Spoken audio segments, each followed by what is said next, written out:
بسم اللہ الرحمن الرحیم۔ السلام علیکم ورحمۃ اللہ وبرکاتہ۔ قرآن مجید کیا ہے؟ آئیے دوستوں جانتے ہیں قرآن مجید کیا ہے۔ تو چلیے ویڈیو اسٹارٹ کرتے ہیں۔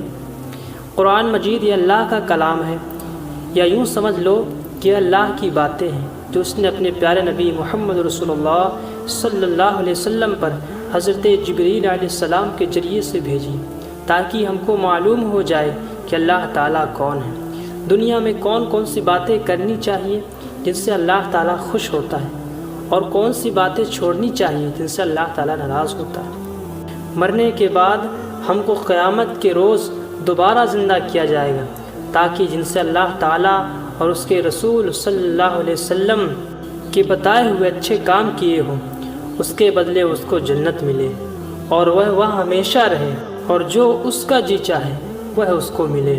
اور اس نے ایسے کام کیے جن کو اللہ تعالیٰ اور اس کے رسول صلی اللہ علیہ وسلم نے منع کیا، تو اس شخص کی سزا دوزخ ہے۔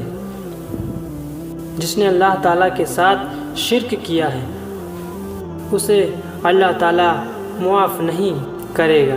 اس کے علاوہ اللہ تعالیٰ رحم کرنے والا ہے، جس کو چاہے بخش دے۔ دنیا میں جو لوگ پہلے آئے تھے ان کو اللہ تعالیٰ کا اور اس کے رسول کا کہنا نہیں مانا، ان کا انجام دنیا میں خراب ہوا، اور مرنے کے بعد بھی دوزخ میں جائیں گے۔ اور وہ لوگ جنہوں نے اچھے کام کیے، اللہ تعالیٰ اور اس کے رسول کا کہنا مانا، وہ اس دنیا میں بھی کامیاب ہوئے، اور مرنے کے بعد بھی ان کو جنت ملے گی۔ قرآن مجید کا مقصد معلوم ہونے کے بعد تمہارے دل میں یہ خیال آتا ہوگا کہ اللہ تعالیٰ کون ہے۔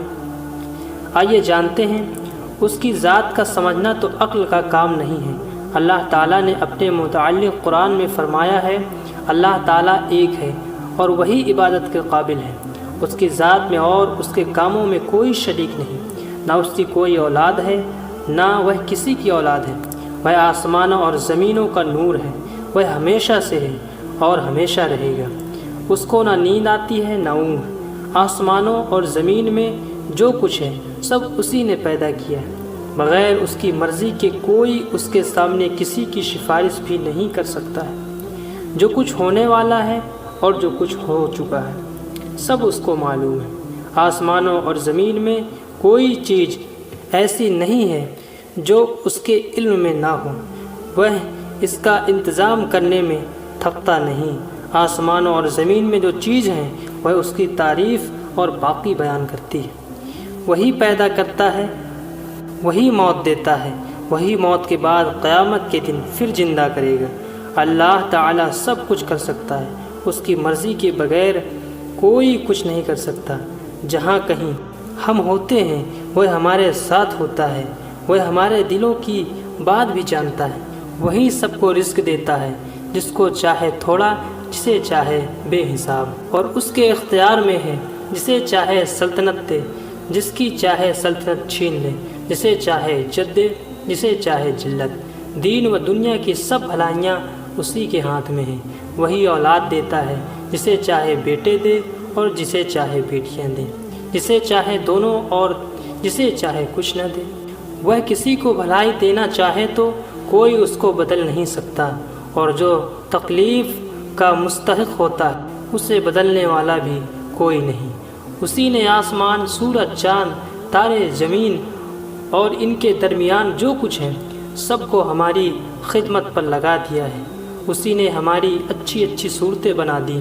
اس نے ہم کو اس لیے پیدا کیا کہ اس کی عبادت اور فرما برداری کریں۔ اس نے حضرت محمد صلی اللہ علیہ وسلم کو اپنا آخری نبی بنا کر بھیجا، اور حضرت محمد صلی اللہ علیہ وسلم پر اپنا آخری کلام قرآن مجید نازل فرمایا کہ میں اس کی حفاظت کروں گا۔ ہم کو بتایا ہے کہ ہم خود بھی قرآن مجید پڑھتے رہیں اور دوسروں لوگوں کو بھی سمجھاتے رہیں۔ آئیے جانتے ہیں فرشتے کیا ہیں۔ یہ اللہ تعالیٰ کی بہت بڑی مخلوق ہے اور بہت طاقتور بھی ہے۔ ان کی شکل و صورت کیسی ہے یہ اللہ ہی جانتا ہے۔ فرشتے اتنے زیادہ ہیں کہ ہم ان کی گنتی بھی نہیں کر سکتے۔ ہمارے نبی صلی اللہ علیہ وسلم کے پاس وحی یعنی اللہ کا پیغام لے کر آیا کرتے تھے۔ جب اللہ تعالیٰ کا بندہ اکیلا یا جمع ہو کر اللہ کی عبادت کرتے ہیں تو اللہ کے فرشتے بھی ان کے گرد جمع ہو جایا کرتے ہیں اور ان کی مغفرت کے لیے اللہ تعالیٰ سے دعا کرتے ہیں۔ شیطان، آئیے جانتے ہیں شیطان اللہ کی بنا ہوئی مخلوق میں جن بھی ہے جو ہم کو دکھائی نہیں دیتے، مگر جن ہم کو دیکھ سکتے ہیں۔ یہ بہت طاقتور ہوتے ہیں اور جہاں چاہیں تھوڑی سی دیر میں جا سکتے ہیں۔ اللہ تعالیٰ نے آدمیوں کو مٹی سے، جنوں کو آگ سے پیدا کیا ہے۔ یہ جنگلوں اور پہاڑوں میں رہتے ہیں۔ جنوں میں سب سے بڑا جن شیطان ہے، اس کا نام ابلیس ہے۔ یہ پہلے آسمان میں رہتا تھا اور اللہ تعالیٰ کی بہت عبادت کرتا تھا۔ اللہ تعالیٰ نے جب حضرت آدم علیہ السلام یعنی انسانوں کے سب سے بڑے باپ کو بنایا تو فرشتوں اور ابلیس کو کہا کہ ان کو سجدہ کرو۔ جب فرشتوں نے اللہ تعالیٰ کا حکم مانا اور انسان کو سجدہ کیا، لیکن شیطان نے سجدے سے انکار کر دیا۔ اللہ تعالیٰ نے فرمایا کہ جب میں نے تجھ کو حکم دیا تو کس وجہ سے تو نے سجدے کا انکار کیا؟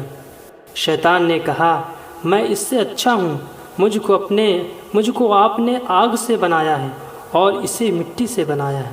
اللہ تعالیٰ نے فرمایا، تو بہشت سے اتر جا، تو اس قابل نہیں ہے کہ یہاں غرور کرے، تو جلیل ہے۔ شیطان نے کہا کہ مجھے قیامت تک کے لیے مہلت دیجیے۔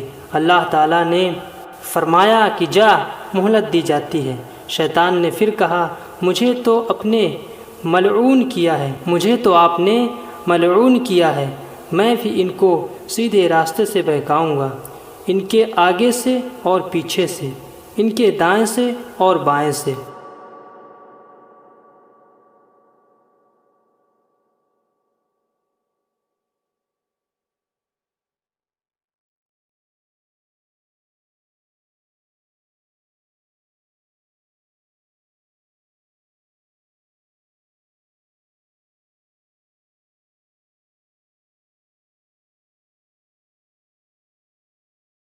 ان کے دائیں اور بائیں سے آؤں گا اور ان میں سے اکثر آپ کا شکر ادا نہ کریں گے۔ اللہ تعالیٰ نے فرمایا، نکل جا یہاں سے، جلیل مردود، جو لوگ ان میں سے تیرا کہنا مانیں گے ان سب کو اور تجھ کو جہنم میں بھر دوں گا۔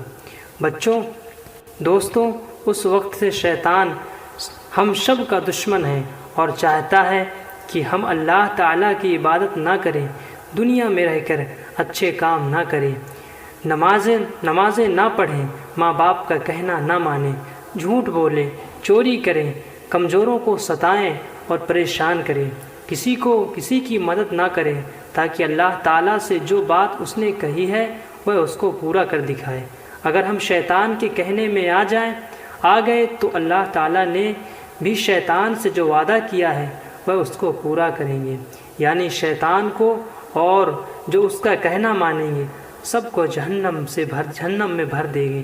اللہ تعالیٰ ہم سب کو جہنم سے بچائے، آمین۔ قرآن مجید میں اللہ تعالیٰ نے کہا ہے کہ اللہ مسلمانوں کا دوست ہے اور مددگار ہے، ان کو اندھیرے سے نکال کر روشنی کی طرف لاتا ہے، اور جو اللہ تعالیٰ کا کہنا نہیں مانتے اور شیطان کے دوست ہیں ان کو وہ روشنی سے اندھیروں میں لے جاتا ہے۔ ایسے لوگ دوزخ میں ہمیشہ رہیں گے۔